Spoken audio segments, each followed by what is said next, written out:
Guys, it's fiddle time, and this week our lesson features Stuart Duncan and his solo on a tune called Shenandoah Breakdown. You already learned Shenandoah Breakdown, the simple melody, and it's a great fiddle tune, great for bluegrass jams. And Stuart Duncan took a ripping solo on this when he performed with other IBMA Instrumentalists of the Year when he won Fiddler of the Year, one of the many times he's won.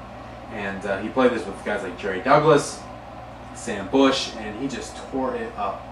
And Stuart Duncan has a very specific style, a lot of very peculiar bowings. He takes great long notes. I mean, the best way to describe his style is tasty or stylish. I mean, the guy has just some of the best feel in bluegrass music, on top of the fact that he has fantastic tone and flawless intonation. He is an amazing bluegrass player and one of my absolute favorite musicians of any kind on the planet of all time. So I'm really excited to present this solo this week of Stuart Duncan's Shenandoah Breakdown. And I advise you to print out the music because all the bowings are exactly correct. I took great pains to get all the bowings precise and everything accurate so you can really play like Stuart Duncan. So print out the sheet music. You gold members, you can already do that.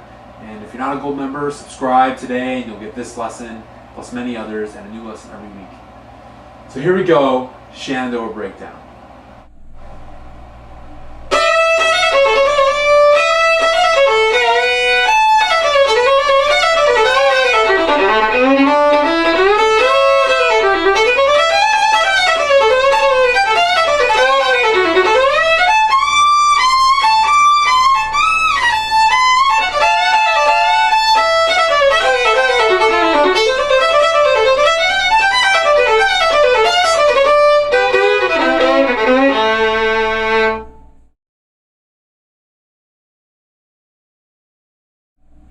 Alright guys, let's get right into the A part of this solo.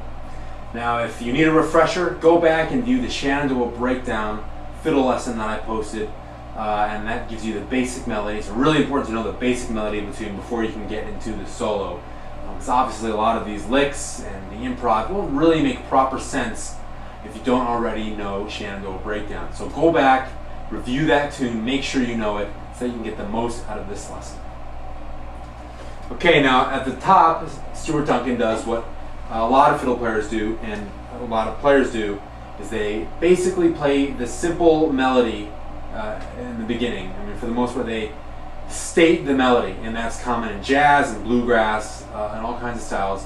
You really want to state the melody, not necessarily as simply as possible, but clearly. And so you see this first part, he pretty much does the straight melody.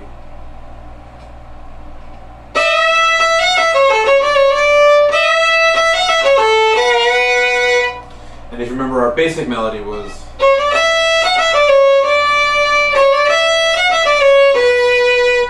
and so he plays at something pretty similar to that, but of course it's not exactly the same, so let's go through it. First off, he does a fourth finger slide into the open E. So a low 4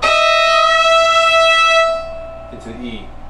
Now something I don't have written in the music is that he starts ahead of the downbeat. So he really kind of grooves into it. He starts on the and of the fourth beat. So he actually starts a little bit ahead of the measure. Then he does a slur.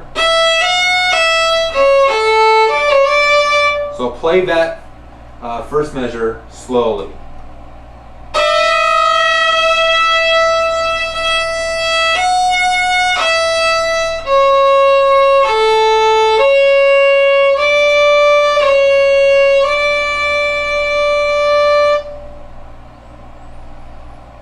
Okay, so all that is an open E and a 1 and an open E, and then 2-0-2. Okay, but the bowing is what's really important here.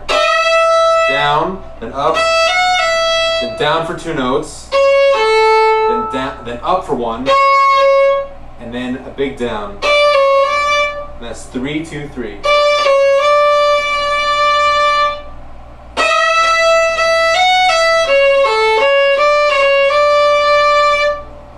So he varies that melody just by doing some one-note variations around the basic melody. So instead of He just does one note up on the E string. So instead of, he goes. That's just a very simple way to vary a melody. You know, if you have a long note, that's the melody note. You can break that up into smaller rhythmic increments and go up one note and down one note. And of course, I posted a Sweet Georgia Brown lesson on one note improvisation and variation techniques. So you can go look at that one. And then instead of just doing that D, he does just one note down.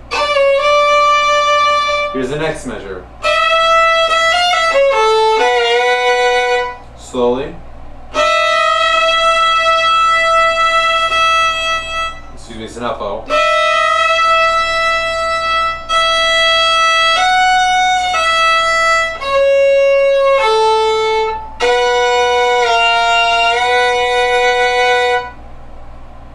So he starts it off the same way, sliding in, fourth finger.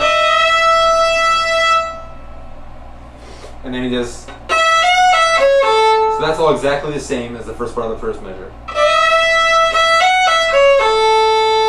But then instead of just playing the B note, which is the melody note, he does a 1 to a low 1 slide on a down bow. And he does that bluegrass variation where he, and remember this is the fifth chord of the key of A. So this is the key of A, the E is the fifth chord in the A scale. And remember, when you're on that fifth chord, it's cool to do those fifth intervals, where you put the finger that you're on and go over one string to add the fifth. So we just add the first finger on the E string to play that F sharp with the B.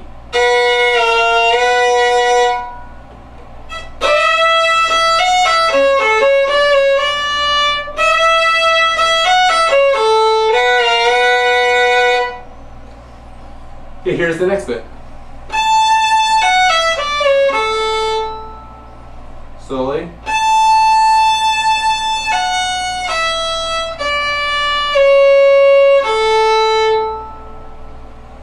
Okay, now this is a very characteristic of Stuart Duncan. Instead of starting the note and starting the phrase on the downbeat of a measure, he pushes it and starts it a little early. So instead of playing it square on the downbeat like this,